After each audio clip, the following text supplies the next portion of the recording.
completed my novel after 5 years. I'm a little nervous because next week I'm sending it out to 25 pre-readers that read this type of fiction thrillers. But I know you've been working on your own book, and I'd love to know where you are in the process and how that experience has been for you. Thank you. Well, so I'm in the process of on maybe my fifth draft, and I've had to take the scalpel and the paper shredder and the leaf blower and everything to those pages in order to keep writing it and rewriting it, rewriting it. So we're in the pre-reading stage as well. The Sparkle Miner. Has been a wonderful process of figuring out like what it is that I do. How am I able to communicate with nonverbal people with autism and help to find their sparkle and help to lead them on meaningful paths? It is really about sparkle mining journey and just these different like out of the box ways that I have come together to build the Prospector Theater, to build Gemstone Farm, to help people have meaningful lives through meaningful work. Absolutely an incredible process.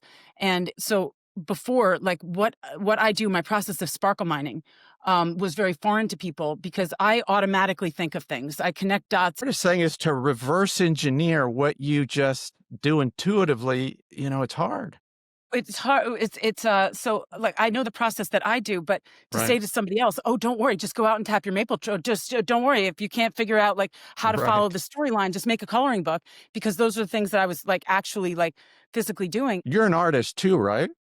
I am. So that was so inaccessible to people. But now with AI, anybody can have the same kind of tools that I have, prompts into the AI, and the AI can help you out with different things. The applications for using AI with people with autism and other, this is something that I'm on the front lines of, and so I'm able to write about and show others how we make it work. And I can give you an example of this that's going to go into the book. Is I have a woman with autism. We run a farmers market outside my farm gates every Wednesday and Friday. And with autism and many other disabilities, everything is very structured. You know, you can't deviate from what time everything's going to happen. Everything has to happen at a certain. Well, on this day, it was 3 o'clock. We're ready to shut down the farmers market, and suddenly three cars pulled in, and so we could not shut down the farmers market. But I tell my friend Rachel, we're going to stay open until 3:30, and she begins to have just a she did not want to be doing that. That was not on the clock. That was not on the schedule. And so she begins to melt down. So I could not have her having a meltdown in front of everybody at the, who has just walked in. It also would have been meltdown if I said to her, okay, just leave. Because then I'm just, showing that people with disabilities, maybe just, keep them excluded or whatnot. Instead, I just went right into Chat GPT. And I know that Rachel absolutely loves this Canadian like children's show called Whimsy's Right. House. And I know nothing about Whimsy's House because that's not my, I don't watch that. I don't have that channel. And so I had ChatGPT come up with something in Whimsy's voice, helping Rachel to come up with like to be able to sit there, be able to continue her job, and use her fingers and wiggle out the stresses and whatnot. But it was completely in Whimsy's voice, in her vernacular, in what she would say on one of her shows, which actually infuriated Rachel so much that she forgot that she was upset about working at the market, was able to continue to work at the market because she had Whimsy's voice there. Rachel was able to focus on the tasks, and using AI to help me with Whimsy to come up with these different soft and life skills that Rachel needs to use has become a standard practice. So that is something that just by learning about that I use the technology in that way. Other people can try that with their own recipe for whatever encounter they're coming into, and it is scalable. You have a member who you would like connect with. Not only was he like entrepreneur of the year nationwide last year, but he wasn't good in school at all. But he was very smart. And he couldn't get any college. So he tried to get into this one. The woman wouldn't see him. He basically flew there and waited all day and basically begged and said, if you let me in, I'm going to get straight A's and I'm going to be successful. I'm going to support this university. By the grace of God, she felt sorry for him, let him in. He did get straight A's. And a few months ago gave the largest donation in the history of this particular university. And the reason I bring him up is not only is he disrupting autism care in the US, he has 50 full time AI individuals in Washington state that are developing AI for healthcare. And what he did with his donation was a school of public health focused on autism research. He and his wife both joined, and they are super philanthropic, have a daughter with autism. So I don't think they've heard of what you're talking about. They're using I think, more for like optimizing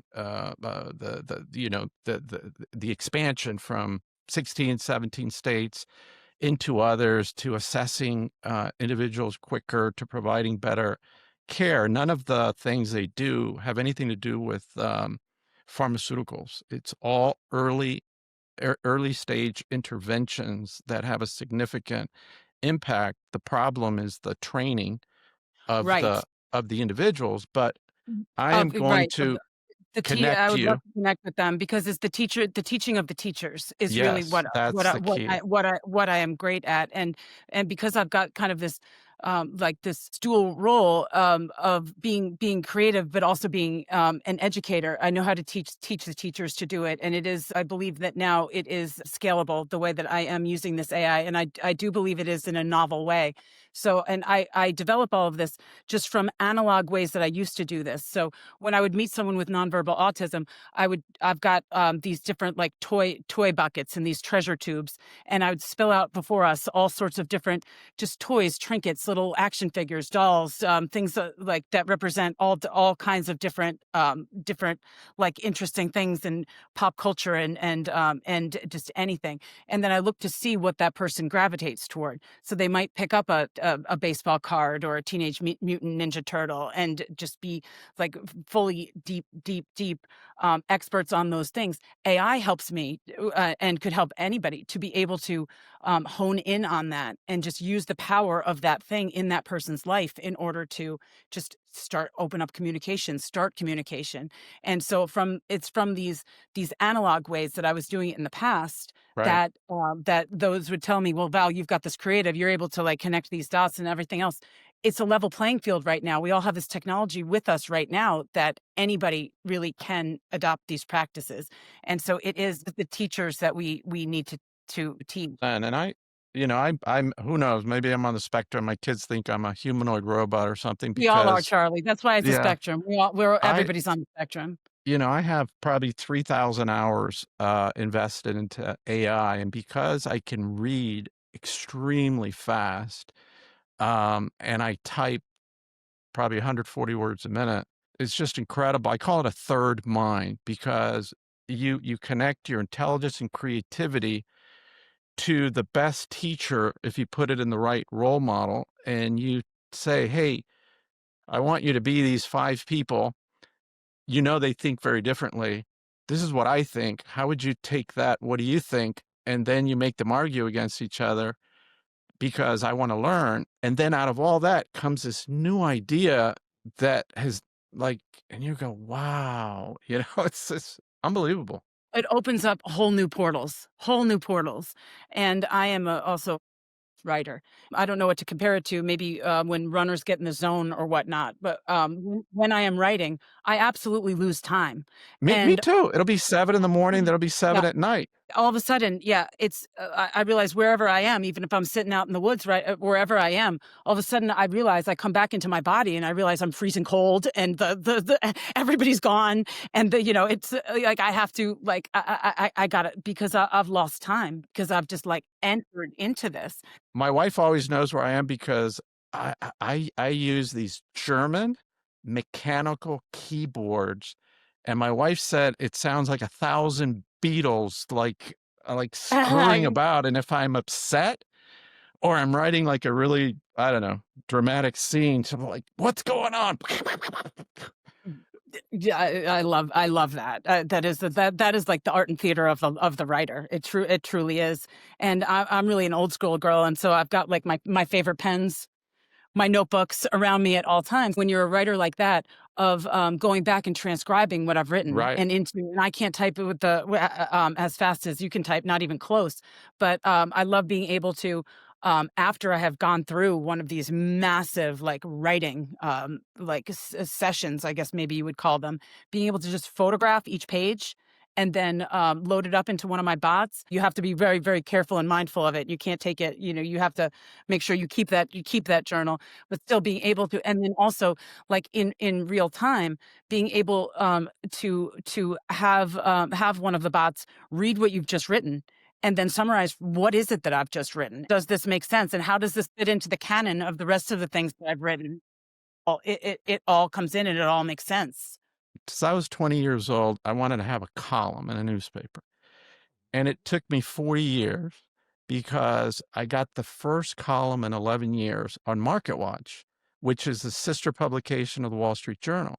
So I am writing now 3 columns a week. And I just, and what happens every time now, one of my columns hit like 800,000 readers. So Congratulations. yeah, I'll get like 30 to 50 emails. I answer them all, but, I have a very, like, PJ O'Rourke, sarcastic. I like to entertain people and laugh and joke. I have kind of a dark humor about me when I write. The people that I just wanna write back and say thank you, if I had, like, an agent, which I'm working on, that will just automatically send those, but then the 15 that I really have to think, and I have to, because I'm writing about financial stuff. So someone will say, "Hey, I looked at this, and is this what you're talking about?" Sometimes it'll take me, 20 minutes to answer. And my fear is if I'm getting 200 emails, I can't deal with the volume, but I could get AI to look at all of my, million emails I've written and draft and prepare something that I could then look at. Then I'm editing and not like creating from.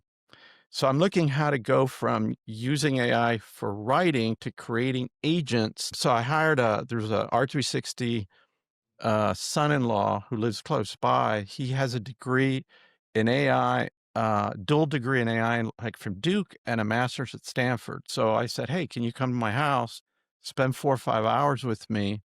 I'd like to hire you. And then I want to develop these 4 agents, but I need you to teach me how to do these things so I can take it to the next level." And the funny thing is, I have 4 kids and they're coming to me now for like how to use AI. It's like I'm an old. Well, my youngest daughter says I'm not old, I'm ancient, but it's been such a Well, I could see the relief. Charlie Garcia LLM, like LLM, and so it would, you know, answer a question as you would. And so I Yeah. think that if, once we get to trust these agents and these agents that they have got our voice, then it will. And in a way, it makes you eternal. After we have an R360 meeting, I am loading for those that missed it, like what happened, who talked, what were the highlights. And we have a guy working independently for Sylvia, who's in Australia, and he was able to generate. Somebody had done my voice and it sounded like 60 or 70%. But he has this, he's a genius. He did a voice that I played it for my wife. She couldn't tell it wasn't me. So, Deep s- fake, s- deep yeah. fake. So, yeah, yeah. So now I'm putting out like a 2 or 3 minute video of the highlights of what happened during the meeting. And then the other thing is we had this meeting where everybody talked about books they're reading, all these different like resources, but I can't take notes that quick. So there's this little gadget called Plod, Love which, it. Love the plot yeah. note. Love the So I'm plot note. just starting to use it. And now I can say, "Hey, what did everybody say?" So I can put it in one document with links. That's the other thing. Every time I have a fact, I have to have a link so somebody can check it. And that would take me like 2 hours. But now I can load it into a program called Perplexity, which is really good at this stuff. And I'll say, not only find me the links, but these are the sources that I need the links to come from, and then hook the link onto it. And it takes 5 to 8 minutes versus 2 hours. Absolutely amazing. And so I hope that with educational reform, I hope that teachers and educators and professors are absolutely leaning into this. But what I've seen so far just from local is everyone saying no AI is stealing, AI is not your words, AI is not that. But it's it is here. And so you need to learn how to harness it and how to use it so you are your authentic self and you are doing the work, but it frees so much time so that you can be working on more and other projects and just getting more and more robust and more in depth. Absolutely magical, magical tool. But you and I are in a different, like, space because we're built the way that we're built, and we're so curious, and we need, like, I'm a scientist too, so I'm trying to figure it out, and who do I go to? I hired a guy, I paid him for a year for creative writing. He was good at, like, teaching me the basics, but not once did he ever take something I wrote and said, "Look, this is the way that you should write it," and then explain to me why. But I found that AI could, I was paying 5,000 a month, and now for, 200 a month, Yes. it's like 20x better. In It's absolutely outstanding, and yeah, I just know, I majored in English in college, and so I was always in the creative writing, and so you'd write something, give it to the professor, and I'd be absolutely just horrified when I would get my writings back with, Yeah, like, B plus smiley face on it. That means that there's no way that you can even improve that, but also you've got that terrible. wait time, the time that you're doing this and that. So, now when I'm writing my essays, my content, I throw it through both ChatGPT and Grok because you get ChatGPT and Grok are very, very, very different. And but I have them play the role a PhD level professor at a top writing school and give me the feedback that I need because I yearn for the critical feedback. I want to hear I want to hear the absolute worst. I've got to hear the worst. I opened an account at Vanguard the other day, and it says, "Who was your favorite, teacher?" It's like, these secret questions, and I always put 4th grade. Why? Because I would turn in my English paper, and it would come back with so many red marks. And I was like, "Thank you," because, getting a check mark and a smiley face, well, what does that do for me? Nothing, Right on. 0. Right on. And so as you're going to you said your book is going out to your 25 trusted readers, and I think that the greatest insult that you could get from any of those readers or people that you just absolutely have no use for are the people that say it was really good. No, no, no, no, yeah, I talked to a guy at HarperCollins, and he was the one. I said, "Look, I sent it out to, like, 10 readers that were all, like, friends of mine in R360. The problem is, 2 of the readers that were giving me feedback, I'm like, "Well, they don't read."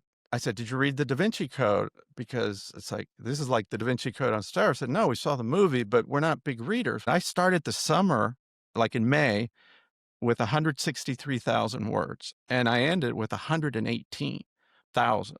And that was really hard work. You talk about, like, what pumpkin you're gonna get rid of. My It words, absolutely like, it absolutely to the pumpkin "Oh patch. my god," But my best lines. if I could, extend that for you, it's still you need to take that pumpkin off because it means you're gonna have 50, 100 pounds more of beast at the end, and so you have to make those hard cuts. And Yeah. but I also do not believe that those hard cuts, I would not erase them from the world forever. I do believe that there's extra like places for the edited things. It's just maybe not the right garden for them to be in at the time, but doesn't mean it's lost forever. With creative writing, you gotta create a movie in their head, and if something stops the movie, you're dead. Absolutely. So do you give your readers prompts that you would like them to answer, or do you just sit down with them? Are you gonna sit No, no, down with no. them? This is what happened. So what this guy told me is, say, "Look, don't go to your friends. There's this company. They have 27,000 readers, and they're going to pick 27, assuming 2 are going to drop out. So you have at least 25. But you can say, okay, my book. If they haven't read the Da Vinci Code, they can't read. They can't read. Got it, got it, I'm got looking it. for Bitcoin enthusiasts because my protagonist is the founder of Bitcoin. Um, it's a historical religious thriller. I'm looking for Christians, Bitcoin enthusiasts who love reading this type of book. So of 27,000, they pay them, and they ask them 40 questions, but 3 of those questions I can give them. And they have to answer all of those questions, and then you get a consolidated.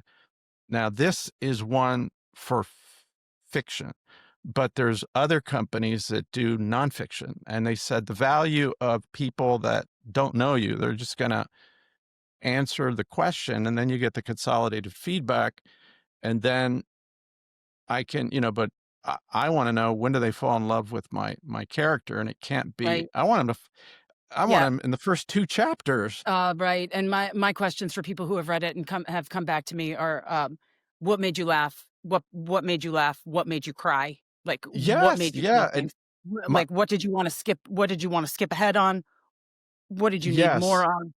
And those very, absolutely. very and just the profound responses that you get from, You gotta it's generate really emotion. My yes, writing has gotten so much better because I'm not an emotional guy, but now it's like, "Hey, there's actually like 100 emotions, not like 3." But my test was I would go to my mom, if I read one of my columns for Market Watch and she didn't laugh 2 at least twice, I was like, "Okay, this didn't work."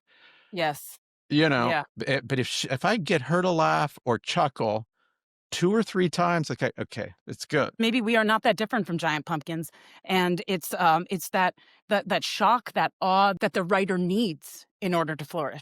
You need to hear that, and you need to have it and hear it from your audiences. Now, I'm not an expert in Bitcoin. I'm not, although I did submit to you a possible article for Market Watch, I believe, about how giant pumpkin seeds are even more valuable than Bitcoin because there's a finite amount of them with only about 250 giant pumpkin seeds within each pumpkin. They're very, very valuable. But Wow. you know, writers need to have that, like that, the to hear the just the response from humans to their writing. I don't open with, like, who the person is. I keep you in suspense, so you don't really know. You don't know his name until, like, chapter 4, but I'd love to send you just chapter 1 and 2 and just see what you think of my protagonist. One of my favorite authors is Lee Child, and he got fired when he was 40 years old, and he started the Jack Reacher Mm, series, mhm. and I fell in love with the character, so I've read all. This is his 30th book, and it's always the same thing. He shows up in some town. He's this big guy. He used to be a cop, and he just walks around with a toothbrush and cash, and he, of course, What else do you need? rescues some damsel in distress or somebody, and everybody thinks he's some, and he saves the day. I wanted to ask you a very important question. And 80% of adults with disabilities are unemployed in America, and you have kind of broken the code on that. But what do employers need to understand that they are not, because I've met your prospectors and they're amazingly talented, but that's not the impression I think that most entrepreneurs, they think is like charity and it's going to be disruptive and everything else. So what I think, well, I think they need to look at their hiring practices altogether and who they are hiring and what they are looking for in resumes and really just learn how to speak to people and really look for what role that it is that they need. And not everybody could pass a Zoom interview. Not everyone can sit down and have the interview. Not everyone can even fill out an application because of, different kinds of learning styles. So I like to ask employers to do something like what the Prospector Theater does, and it would have been like on a college application, like a part 2 or something where Right. we'll have to submit Sparkle. So they have to submit to us. They're coming in telling us, "Oh, I love movies and this and that, and I do this and that." Well, show me. Show me how you love it. Show me your DVD collection. Show me your love for it. Show me what it is that you do. And looking at maybe non-traditional ways of assessing people and kind of and bringing them in. Always say to employers who come to me like really interested in what I do and wanting to have some of that sparkle at their own company. Uh, Going through Special Olympics. Special Olympics is an amazing organization that is in Yeah. almost every country, and just the amount of talent raw talent that you will find. But I do believe anything customer facing, but also just in any business or organization, I ask people, please, like, think about it, making space at that table for just neurodivergent people, people with disabilities, people who have been absent or invisible. And then I think that they see for themselves that small accommodations they can make in the workforce. I mean, I'm speaking about accommodations that cost like $250. Um, it can make the difference where you've got the best employee you've ever had, and just such a win for the whole culture of your organization. I'm curious, you have 3 now college graduates, and how are your kids doing? And how and what was their involvement as you, like, you went on this mission?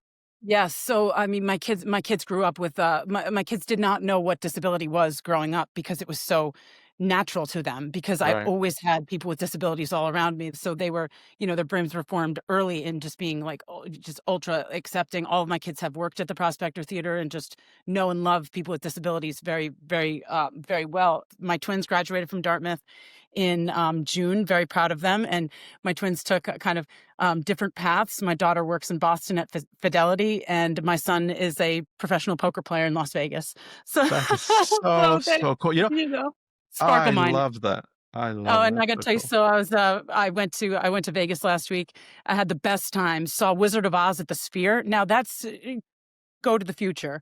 Go see a Wow. show at the Sphere. And seeing Wizard of Oz at the Sphere was a magical, because I've always wanted to be, wished I could be 1939 in the audience when that first came out, where, people really on wide scale saw color for the first time, and just what a visceral reaction people had. I felt like I was in 1939 again when I saw it at the Sphere, looking far into the future of this 160,000-foot screen.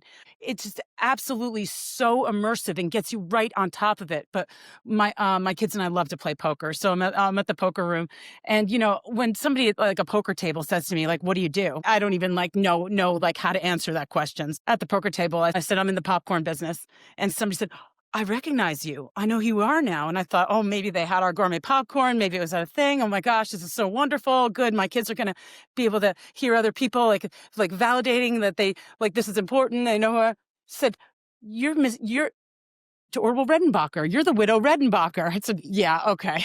That's me. I'm the widow Redenbacher. That's That is funny. Orville Redenbacher, the old popcorn guy. Like, That that's is fine. That so funny. absolutely fine. But, I do, for a lot of the reasons that I love, just like leveling the playing field, in that I love playing poker, because when you're poker, you got a chip and a chair, and you are just the same as everybody else at that table. And it's what you do with that chip is defining. I play cards every single day. My mother was a world-class, bridge player, Bridge, top, yes. like, 1% in the world, so I play bridge every day, but, I do it online.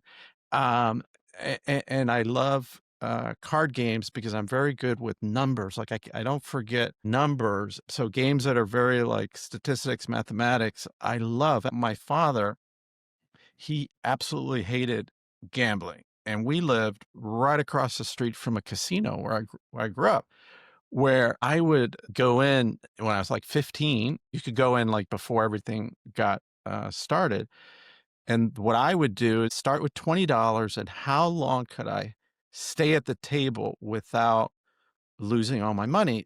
So I wasn't trying to make money, but I'd make, like, once I got to, like, $40, I would cash out 20. I could put it back in my pocket, said, "Okay, I'm walking out with the money that I came in." I think my record is about 6 hours of just playing without losing all your money. That's how I play too. So my kids say I'm a terrible because I'm just I'm just in there just to stay alive, and not to go in to win for it. But for me, it is just absolutely the thrill of just sitting there, really seeing how long I can last. And what makes your son so good? Because to be at that level, the nuance is Oh, so, oh, like, oh, he's a quant. He is a quant, uh and, the numbers come in, and he remembers everything, and he's got the game theory, he's got the statistics, and he's got the pot ads, he's got absolutely everything, which should be a lesson to everyone.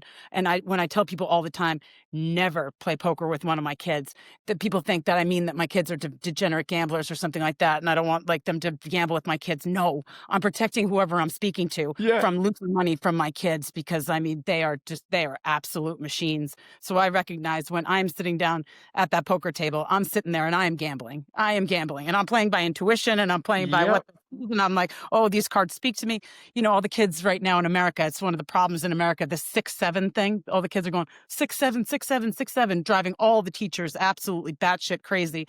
And so, what do I get in my, I play Texas Hold'em, I get 6-7, and like those are fold cards. Like you never want to play off, so you don't want to play 6-7, but I'm like, ooh, 6-7, 6-7, 6-7, got to play my 6-7. So I know I am sitting there for fun and entertainment purposes, and I am gambling. But if you're sitting down at a table with like Rex Jensen, he's got he knows everything that's going on. I'd be doing the same thing that you would be doing, and it's like, you know what? Oh, it's anthropology, it's culture, it's what you can get from the poker table, sitting down with 10 strangers who you do not know, completely different walks of life. People with tattoos out here, they look like they just like got dumped out by like the corrections. People who you would not. Now you are actively you're engaging with these people from all over just for that for a chip, for the cost of a chip. You just gave me a great idea. I am gonna write a scene in my second book at a casino, and I can see it now, sitting down with all these different people. Yeah, that's gonna be a very, very Charlie, cool scene. let's do your let's go to a card room together. Let's walk in there and I don't know if you got a Hollywood casino there in Florida. And I love Texas Hold'em. I mean, I just love the game and the people and but, I'm just not I haven't gone down that rabbit hole, and I'd rather be creative and create new stuff, but I love to play, and if I go play bridge I would go with my mom from 1 to 4 to the bridge club. I just love being there with her because she enjoyed it and I enjoy it. Well, you about your writing,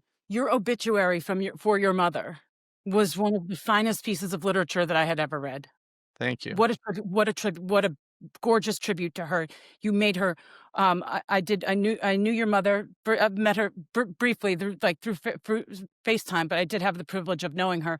But you made her so alive on those pages, and just what, expert craft that you have. So Well, thank you. please send me your book. I want to see how long it takes me to fall in love with your protagonist. No, yeah, I well, you know that my sister she's, like, super organized, like, "Charlie, you gotta write, like, mom's obituary," and I'm like, she's alive. No frickin' way." And then, she ended up passing, I get a call around 6:30 in the morning, and, so I didn't like, I had just seen her the day before, and I was gonna spend, like, 4 days writing. It was a Saturday, to be with her. But I just couldn't deal with it, so my wife went, and I just sat down then, and I said, "Okay, I have to honor my mother," I had interviewed her and asked her all these questions, and I had, like, a 10-page document that I had written, like, a year ago, but I couldn't find it. I think, like, I replaced the laptop, and I never put it in the cloud, so I spent, like, 3 frickin' hours looking for it, and then I finally said, "You know what? Just sit down and be inspired and write," and I wrote it in, like, 4 hours, and I did I sent it to my siblings and my wife. They're like, "Oh, you forgot this, you left out that," or, "You need to include this person or that person's," but it was minor. The heart was already there, and then I said to myself, this a like, who's gonna do this when I die?" I don't want, like, my kids to be stressing out, so I decided that I would write my obituary. So I said to myself, "All right, I can only write how I made people feel and what impact I had in their life, not like this accomplishment or that." So I wrote it, and, it's done, and, I'm gonna update it every year so that When I I go, no do, one has 'cause to worry it's about it. all of our life, because we are writers and we are livers, and everything you gotta do it for the plot. You gotta do it for the Yeah. plot. You gotta take the storyline further. I wish I would have taken creative writing when I was a kid because I would have become a writer. And I think being a writer is so cool because nobody kind of knows what you look like. You can be famous, be sitting next to someone on a plane, they don't know who you are, which is really Yeah, cool to be famous yeah, and not be bugged or recognized. And yeah. all you need is a laptop and Wi-Fi, and you can be anywhere in the world.